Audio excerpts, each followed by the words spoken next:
Hi everybody, my name is Lillian and today with me I have a guest. She's an au pair in Germany. She was an au pair in Germany, but I'll let her introduce herself so that she can tell us more about herself. So, Hi please guys. introduce yourself. Sorry.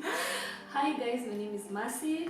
I was an au pair in Germany and I came here in March, at the end of March 2021, and I had been doing au pair for 6 months when I transformed to the next level. Yeah. So Mercy, Yeah. tell us how did you find an au pair family and how did you prepare yourself?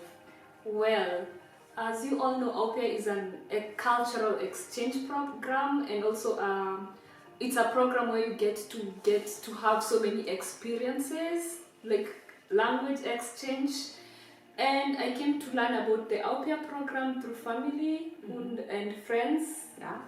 And so I studied German at Goethe Institute because it's a requirement. Yeah, a very important one, by the way. Yeah, so I was studying, I did A1, A2, and B1 level.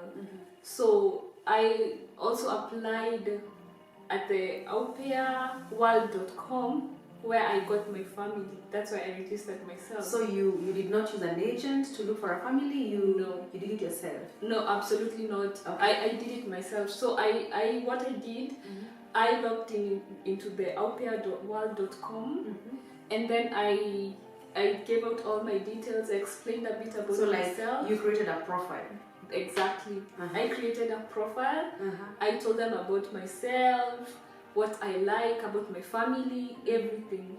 And then after a while, my host family contacted me and they told me your profile interests us and we would like to have more conversations with you. And so they gave me their contacts, and from there on we started having a conversation. Okay, yeah, that's a possibility on how you can get a host family. I personally used an agent, but that was like 10 years ago. Then things keep changing with technology.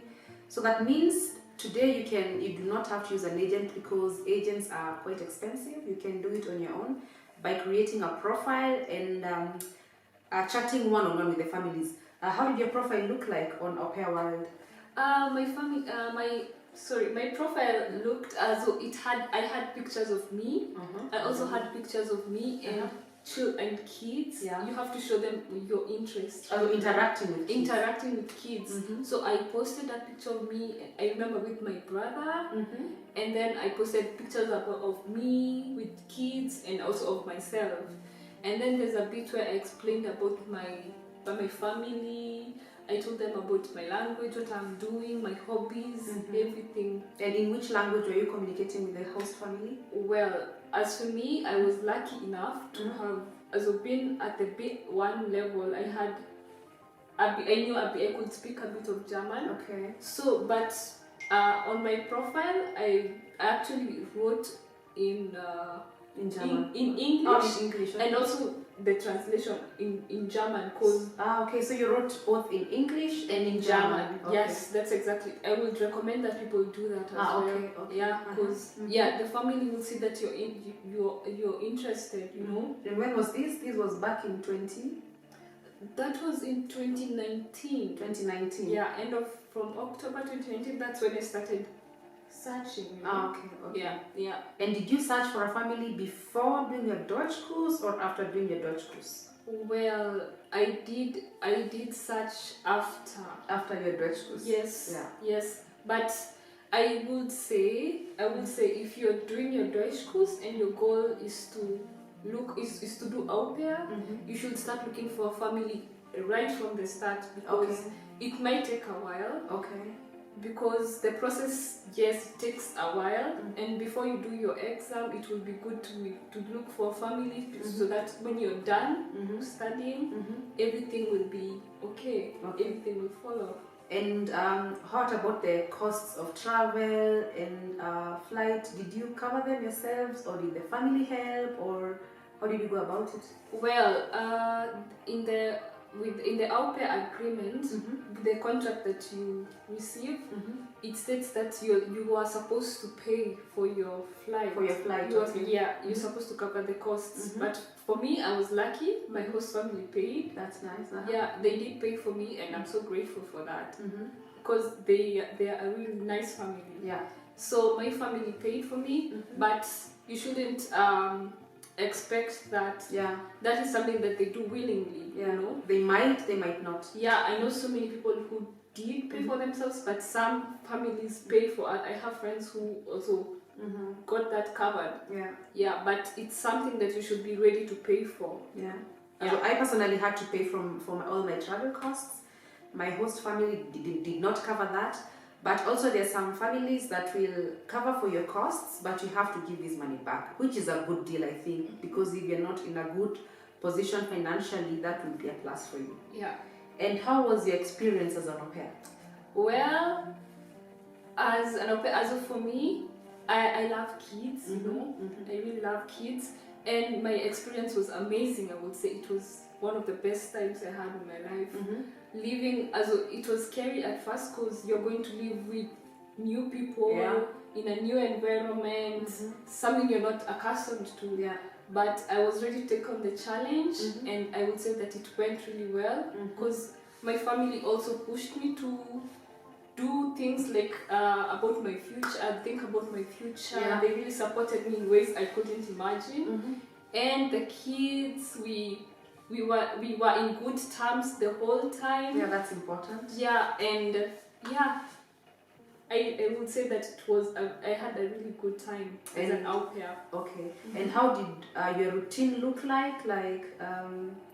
You wake up in the morning, and did you have to only take care of the kids or also do some light housework? On the contract, or when, what's really important when you're getting to know your family during the talking stages before they say, they ask you whether you would be comfortable doing, also on the profile, it's, would you be comfortable doing house chores? Okay. So for me, it was okay.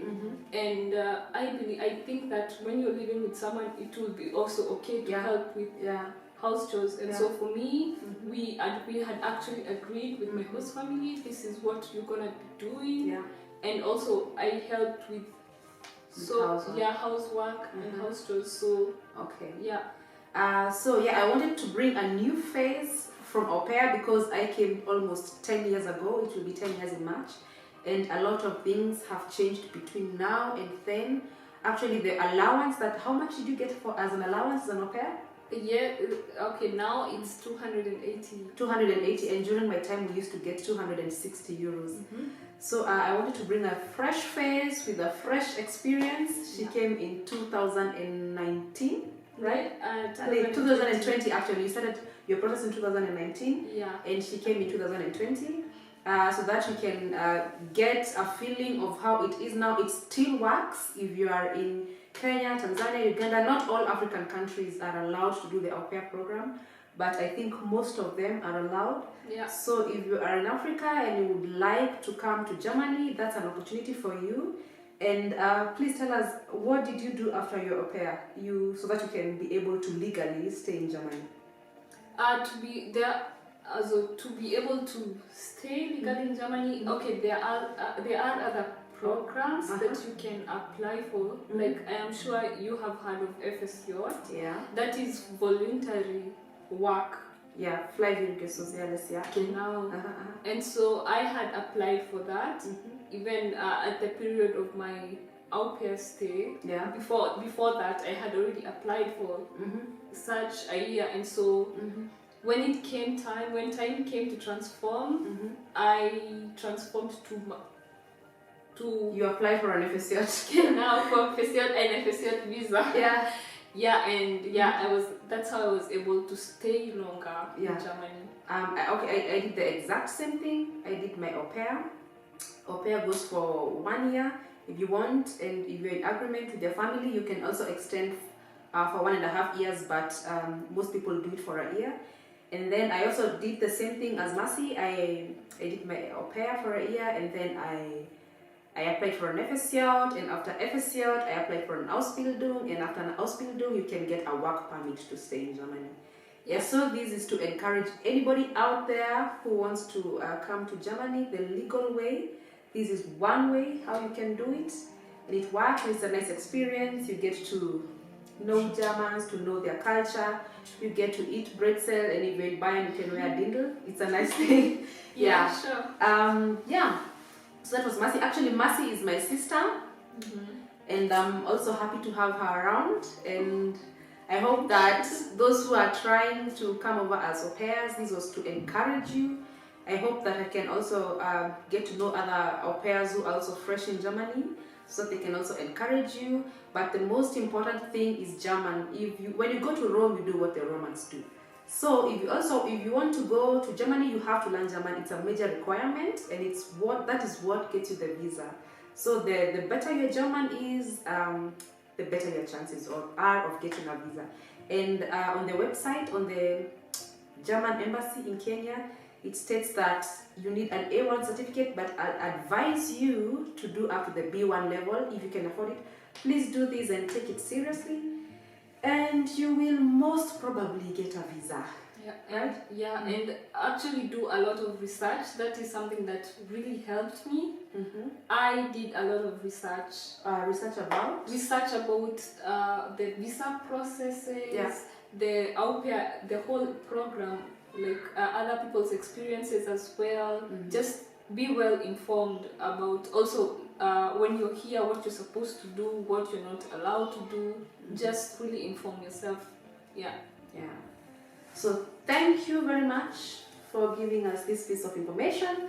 I hope we were able to help someone out there. And if you have any questions, you can leave them on the comment section, and I will try to my level best to answer them. Thanks for watching us, and have a nice day and a happy new year. Happy New Year. Bye bye.